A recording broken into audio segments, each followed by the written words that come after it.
In the new film One Battle After Another, a group of ex-revolutionaries must help rescue the daughter of one of their own when their evil enemy resurfaces after 16 years. The film, directed by Paul Thomas Anderson, has been praised by both audiences and critics. One of its premier filming locations is El Paso. The film showcases locations like Sunset Heights, the Union Depot train station, El Paso Street downtown, and even the El Paso streetcar. Not only is the city on display in much of the film, but it also highlights the regional talent working both in front of and behind the camera. Locations manager and picture car coordinator Jacob Cena spoke about his experience on the production and the unique beauty El Paso brings as a filming location. So my brother, master mechanic George Cena, taught me about classic cars, how to build them.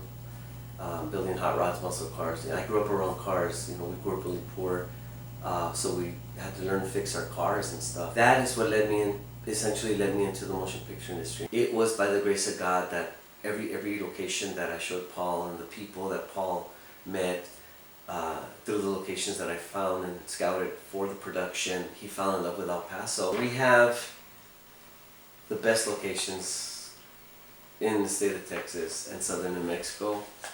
It's 4 different land formations, and that's very hard and unique to find as opposed to Austin. Austin, it's always green and it's humid.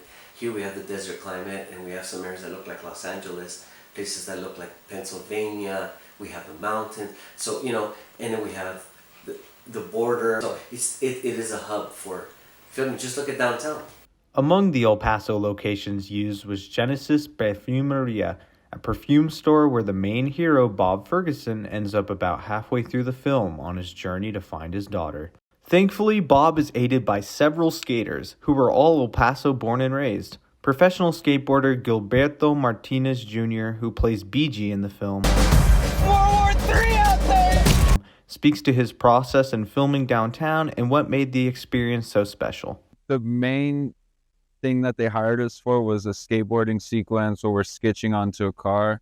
And I think for me, that was like a very impactful moment, being that I'm from El Paso and I've skateboarded these streets my whole life. For me, El Paso has that like untapped beauty where there was a moment with Paul and they were lighting everything up. And I told Paul, I'm like, wow, man, you're making the city look really beautiful. And he looked at me, he's like, no. He's like, it's already beautiful. We just need it for the camera, right? So there has been this beauty of El Paso for so many years that no one's seen.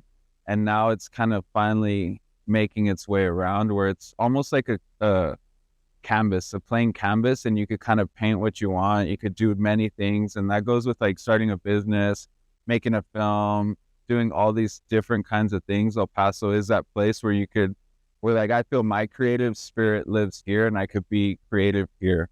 Creatives and film fans alike hope to see El Paso and the people that make it so unique in future projects like One Battle After Another. The film's success and the people that helped make it one is something to celebrate for anyone championing film in the 915.